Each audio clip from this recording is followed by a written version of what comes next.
Today we're diving deep into a topic that affects us all, from the crops on our farms to the water in our taps, the complex and increasingly critical relationship between climate change, drought, and our reliance on groundwater. This isn't just about environmental policy. It's about the very resources that sustain life on Earth. So, grab a notepad, because we're about to explore some big ideas. First off, let's set the stage. We've all heard about climate change, right? Rising global temperatures, erratic weather patterns, more intense storms, and, crucially for our discussion today, prolonged and severe droughts.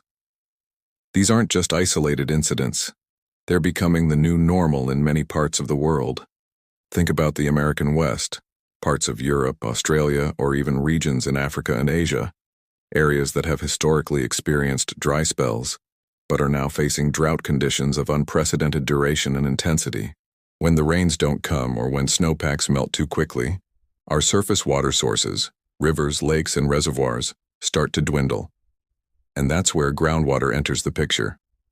Groundwater is essentially water stored beneath the Earth's surface in aquifers, which are layers of permeable rock, sand, or gravel. Think of them as natural underground sponges. For millennia, humanity has tapped into these reserves, especially in times of scarcity. It's often seen as a reliable, hidden reservoir, a safety net when surface water sources fail. But here's the catch. As climate change intensifies drought, this safety net is being stretched thinner and thinner. When surface water becomes scarce, communities, agriculture, and industries invariably turn to groundwater. Farmers, for example, depend heavily on irrigation to grow their crops. If their usual river or canal sources are dry, they'll drill more wells or pump existing ones more intensely. Cities facing water shortages might increase their groundwater pumping to meet residential needs. This increased demand places enormous stress on these underground aquifers. The problem is that groundwater isn't an infinite resource, and its replenishment, known as recharge, is often a slow process. Recharge happens when rainfall and snowmelt seep down through the soil and rock layers to replenish the aquifers. But if climate change is causing less rainfall and more intense heat, which leads to higher evaporation rates, then the rate of natural recharge significantly decreases. So we're pumping out more water while less water is going back in. It's like spending more money than you're earning. Eventually, your bank account goes dry. The consequences of this unsustainable pumping are severe and multifaceted. One of the most immediate effects is a drop in water tables. As more water is extracted, the water level in wells falls, meaning you have to drill deeper and deeper to reach water, which is expensive and energy intensive.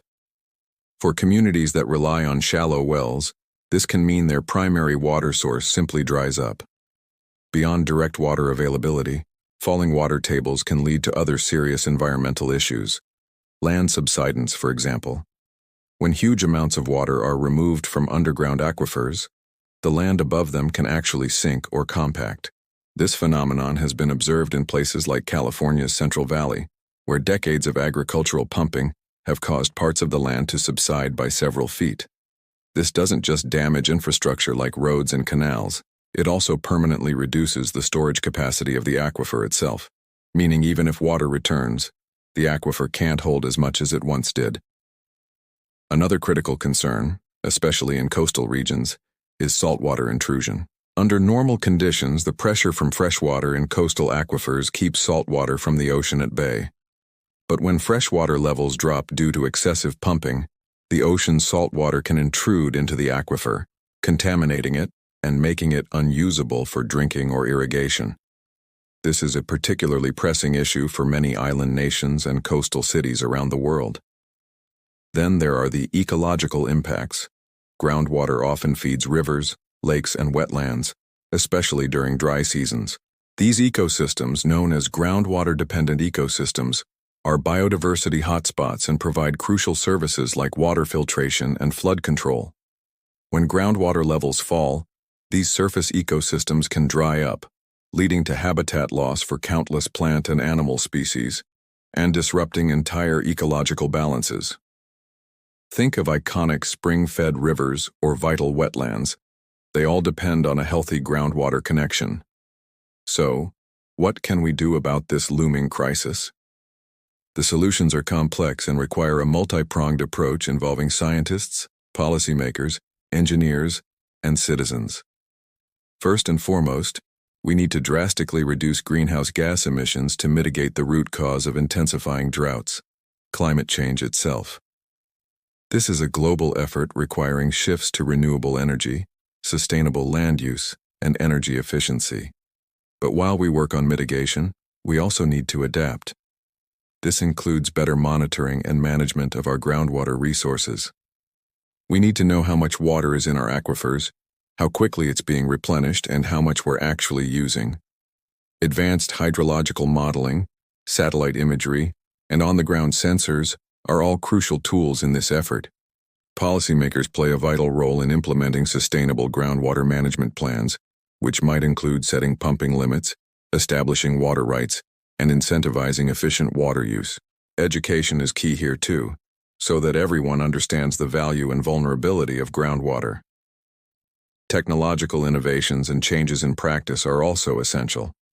For agriculture, this means adopting more efficient irrigation techniques like drip irrigation, cultivating drought-resistant crops, and improving soil health to retain more moisture. For urban areas, it means investing in water conservation programs, repairing leaky infrastructure, and exploring alternative water sources like desalination and wastewater recycling, though these also come with their own environmental and energy considerations. Artificial recharge is another promising strategy. This involves actively directing surface water, like floodwaters during heavy rains, to areas where it can infiltrate and replenish aquifers. This can be done through infiltration basins, injection wells, or by restoring natural wetlands and floodplains. It's about working with nature to restore balance. Ultimately, addressing the groundwater crisis exacerbated by climate change requires a paradigm shift in how we view and manage our water resources. We need to move away from treating groundwater as an invisible, limitless backup and instead recognize it as an integral, interconnected, and finite part of our global water cycle. It demands interdisciplinary collaboration, innovative solutions, and a collective commitment to long-term sustainability. This isn't just a scientific challenge, it's a societal one. Understanding these connections empowers us to advocate for better policies, make informed personal choices, and contribute to a more sustainable future. The good news is that with concerted effort, we can protect these vital resources for generations to come. Thank you for joining me on this deep dive into groundwater. If you found this information valuable, please hit that like button, share this video with others who might find it insightful, and don't forget to subscribe for more content like this. Your support helps us bring these important topics to a wider audience. We'd love to hear your thoughts in the comments below. What are your experiences with water scarcity, and what solutions do you think are most promising? Let's keep the conversation going.